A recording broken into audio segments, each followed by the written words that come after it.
राधे राधे भक्तों, आज मैं आपको धर्मराज जी की कहानी सुनाने जा रही हूँ। इसे सुनने से सब फलों की प्राप्ति होती है और वैकुंठ प्राप्त होता है। देखिए, ये कथा इस तरह है। एक बुढ़िया माई थी। वह व्रत नियम बहुत रखती थी। एक दिन उसे भगवान के घर से यमदूत लेने आए। बुढ़िया माई यमदूतों के साथ चली गई। आगे गहरी नदी बह रही थी। बुढ़िया माई डूबने लगी। तब यमराज जी ने पूछा, माई, गाय दान की हुई है क्या? बुढ़िया माई ने मन में गाय माता का ध्यान किया और गाय माता उपस्थित हो गई। गाय की पूंछ पकड़कर बुढ़िया माई नदी पार हो गई।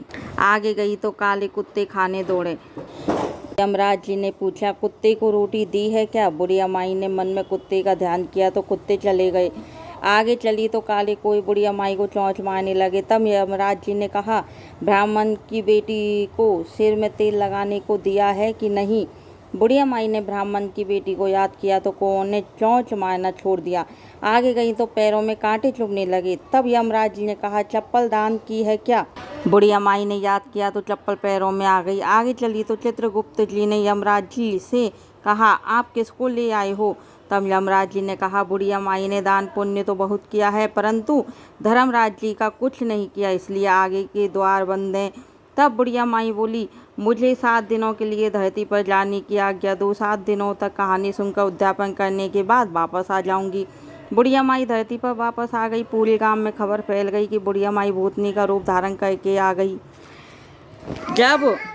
जब वह अपने घर को गई तो बेटे बहू ने भूतनी समझकर घर के द्वार बंद कर दिए। तब उसने अपने बेटे और बहू से कहा, मैं भूतनी नहीं हूँ, मैं तो धर्मराज जी के कहने के अनुसार वापस आ गई हूँ। मैं नियम अनुसार प्रत्येक दिन धर्मराज जी की कहानी सुनकर उद्यापन करके वापस परलोक चली जाऊंगी। यह सुनकर बेटे ने उद्यापन की सभी सामग्री एकत्रित कर दी, लेकिन कहानी का हुकारा नहीं भरा। तब बुढ़िया माई पड़ोसन के पास गई और कहानी सुनने को कहा। पड़ोसन ने कहानी सुनी और हुकारा भर दिया। बुढ़िया माई ने 7 दिनों के पश्चात कहानी सुनकर उद्यापन कर दिया और सभी सामान दान कर दिया। तब धर्मराज जी ने बुढ़िया माई के लिए धरती पर विमान भेजा। विमान देखकर सभी गांववासी स्वर्ग को जाने को तैयार हो उठे। बुढ़िया माई बोली, मेरी कहानी तो सिर्फ पड़ोसन ने सुनी है। तो सभी गांव वालों ने बुढ़िया माई के पांव पकड़ लिए और धर्मराज जी की कहानी सुनाने का आग्रह किया।